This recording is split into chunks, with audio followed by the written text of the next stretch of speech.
Ensemble ce débat avec Céline Pic, porte-parole d'Oser le féminisme. Merci d'être avec nous en direct dans LCI Tout Info. J'imagine que vous avez entendu nos échanges en plateau, notamment Sébastien Chenu, député RN du Nord, qui a exprimé ses arguments pour expliquer pourquoi il était contre l'extension de la PMA aux couples de femmes et aux femmes célibataires. Pourquoi vous saluez l'avancée de ce projet ? Alors, premièrement, on salue bien sûr l'avancée de ce projet et l'adoption de la PMA pour toutes, puisqu'on estime que la PMA, c'est simplement l'accès à une technique médicale qui aujourd'hui était réservée aux couples hétérosexuels. De fait, les couples homosexuels sont infertiles et de la même façon que les couples hétérosexuels, ils ont le droit, sinon c'est une rupture d'égalité à l'accès à une technique médicale, d'avoir accès à cette technique médicale et de bénéficier d'une PMA. Donc vraiment, on est sur le terrain de l'égalité et de la lutte contre une discrimination en raison de l'orientation sexuelle. Aujourd'hui, si vous êtes hétérosexuel, vous avez accès à cette technique médicale.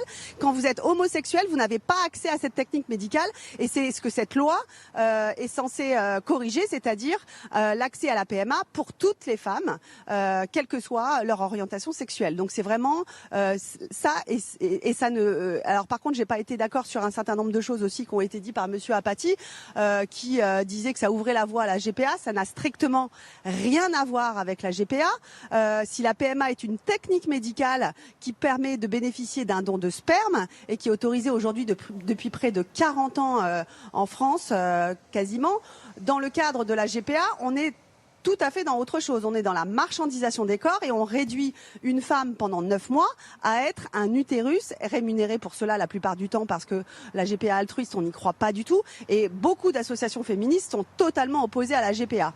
Donc la PMA n'est que la suite logique de l'ouverture à l'adoption.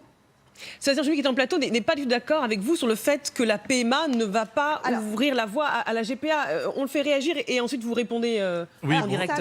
Bonjour madame. Ça n'a strictement rien à voir puisque la PMA existe. Bon. Oui, bonjour. D'accord. Allez-y Sébastien Chenu. Bonjour madame. Oui. Simplement, j'entends votre argument en disant que la PMA vient répondre à une discrimination et que donc elle est une avancée. Et en cela, j'entends votre argument, je n'y souscris pas, mais je l'entends. Mais il faut aller au bout de la logique. Alors, demain, un couple d'hommes va s'estimer discriminé de ne pas pouvoir répondre à son désir d'enfant de la même façon. Or, il y a des techniques qui permettent à un couple d'hommes de répondre à son désir d'enfant. Ces techniques, c'est la GPA. Donc, je ne vois pas comment vous pouvez justifier l'ouverture de la PMA pour les femmes et ensuite dire aux hommes, je termine mon propos si vous me le permettez madame, et ensuite dire aux couples d'hommes, vous ne pouvez pas accéder à la GPA, la gestation pour autrui, alors que c'est une technique qui existe et elle existe également dans d'autres pays. J'arrive pas à comprendre. Évidemment, et je suis d'accord avec Jean-Michel Apathy, il y a des choses qui arrivent dans la vie. Évidemment, la PMA induira la GPA. Céline Pic, allez-y. La GPA n'est pas... Oui, bonjour, je vais répondre très bien. La PMA est la suite logique de l'ouverture de l'adoption aux couples homosexuels, c'est-à-dire la reconnaissance de l'homoparentalité. La PMA et la GPA ne sont pas deux techniques. La différence énorme entre la PMA et la GPA, c'est qu'un couple d'hommes, sauf preuve du contraire, un homme n'a pas d'utérus. Donc à partir du moment où un homme n'a pas d'utérus, il est obligé de faire appel à une tierce personne. Et c'est là qu'on s'oppose complètement, et je pense que c'est totalement contraire à tous nos principes constitutionnelle d'indisponibilité du corps humain, et il est hors de question qu'on contraigne une femme pendant 9 mois à porter l'enfant d'un autre. Donc ce n'est pas une technique, c'est une marchandisation du corps des femmes, et nous nous opposerons fermement à toute ouverture ou à toute modification de la loi qui pourrait permettre des GPA en France, alors que la PMA, c'est simplement pouvoir bénéficier d'un don de sperme qui est déjà facilité, qui est déjà offerte aux couples hétérosexuels, et on demande simplement que les femmes qui sont lesbiennes et non pas hétérosexuels puissent bénéficier du même don de sperme. Donc on ne peut pas mettre de... on ne peut pas dire que la GPA est une technique médicale. Vous avez employé la un mot important. est une marchandisation du corps des femmes. Vous avez employé un mot important. Il est hors de question qu'on contraigne les femmes. Mais la libre disposition du corps des femmes, si une femme le souhaite, le décide, parce que c'est un acte de générosité, de porter dans des conditions encadrées l'enfant de quelqu'un, et en étant payé pour cela, c'est-à-dire défrayé, mais pas en ne gagnant pas d'argent pour cela, je me demande même du point de vue du féminisme, puisque la libre disposition du corps des femmes fait partie de l'identité même du féminisme, je me demande bien comment vous pouvez vous opposer à la GPA, de ce point de vue.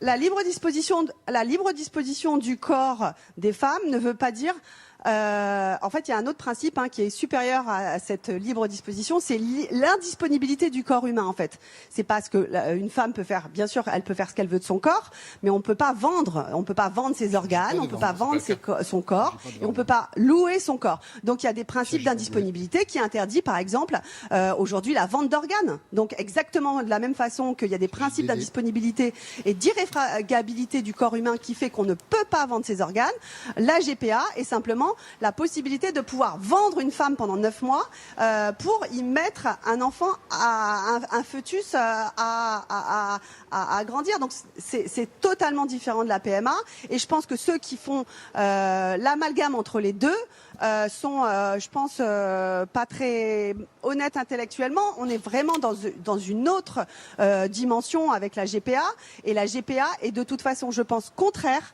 à nos principes constitutionnels d'indisponibilité du corps humain, on ne parle pas de libre disposition de son corps, en fait. À ce moment-là, avec ce principe-là, effectivement, on pourrait vendre ses organes, on pourrait vendre son cœur, on pourrait vendre ses poumons, et c'est inacceptable. Et aujourd'hui, on a un fort mouvement féministe. Oui. En particulier, il y a le SIAMS qui rassemble plus de 300 associations féministes à travers le monde et qui montre quels sont les dommages de la GPA et ce que ça veut dire sur la marchandisation du corps des femmes. Je vous invite vraiment à regarder par exemple une série comme Les Servantes écarlates, qui est une dystopie qui montre exactement ce que ça voudrait dire que on estime qu'il y a une classe de femmes le message est passé sur la GPA, Céline Pic. De telle façon. Voilà, la PMA, pardon, excusez-moi, je vais revenir à ce moment-là. Finissez votre phrase, allez-y. La PMA reste une technique médicale, et la PMA est une suite logique de l'ouverture, de la reconnaissance de l'homoparentalité qui a été déjà actée en 2013 lorsque nous avons ouvert l'adoption aux couples homosexuels. Si on ouvre l'adoption aux couples homosexuels, on doit nécessairement ouvrir les techniques médicales comme la PMA aux couples homosexuels et hétérosexuels de la même façon, et c'est un principe d'égalité qui doit vraiment nous guider sur l'adoption de cette loi. Merci, porte-parole d'Oser le féminisme, et merci à Swazik Houlier pour la réalisation de ce duplex.